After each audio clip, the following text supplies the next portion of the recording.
was a rough night at the office for Tony Ferguson and Dominick Cruz, who both fell short in the title fights on Saturday's UFC 249 card from Jacksonville. The promotion's return after nearly 2 months, 2 anticipated title fights in the main event. Tony Ferguson sees his 12-fight winning streak, the longest in lightweight history, come to a stunning end, courtesy of Justin Gaethje, who scores a 5th-round TKO over Ferguson to claim the interim lightweight title. Ferguson, it was not his best effort on this night. He took some hard shots from Gaethje in this fight. I think the biggest takeaway was his durability and resilience in this fight, but Gaethje ended up being too much and scored the finish late in the 5th round. A huge moment for Gaethje and disappointment for Ferguson, who has put in all the work that you could ever ask for and more in this lightweight division. 12 consecutive wins, longest winning streak in divisional history, as I said, and never saw a fight for the undisputed 155-pound belt.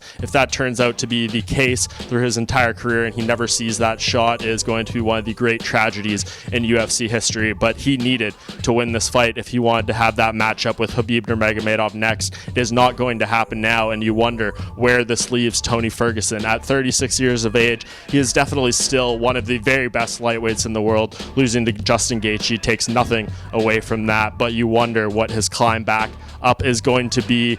I think there is some very compelling fights out there for him, and with Gaethje now seemingly fighting Khabib Nurmagomedov next, that leaves Conor McGregor open for a matchup next, and I think Tony Ferguson has got to take that fight. These two have been circling each other for a long time now. Of course, they had the same management team for a good while there. Ultimately, Tony Ferguson moved on to a different team because he felt he was being compromised and not getting the best opportunities possible, and now that is out of the way, and I think that clears the way for a fight with McGregor, who is looking to get back in there sometime around July. That might be a little too soon for Ferguson, but perhaps they can adjust the timeline. But I think if Ferguson is not going to get that Khabib fight, absolutely Conor McGregor, the next best option for him. These two guys, top 5 ranked lightweights. That matchup just makes all the sense in the world. In the co-main event, Dominick Cruz's dream of coming back and regaining the UFC bantamweight title, spoiled by Henry Cejudo in the form of a 2nd round TKO.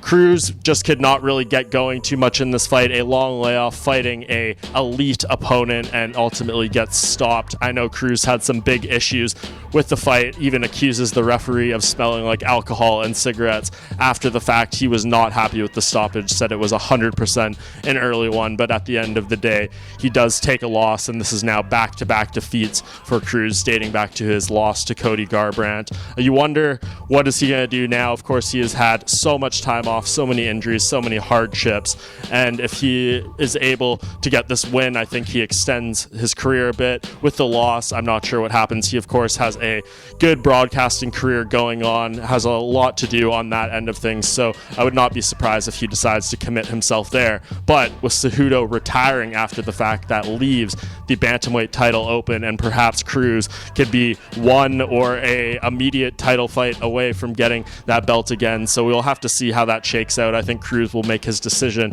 depending on all that stuff too, and once he watches the tape back. It's hard to make an exact prediction of who he should fight, but most certainly one of the top 5 bantamweights, a Corey Sandhagen and Aljamain Sterling, someone along those lines, I think would be a perfect fight for Cruz to really get himself back into this position. If he's not fighting for a title next, I think that is a perfect backup for him coming off this defeat to Cejudo at UFC 249.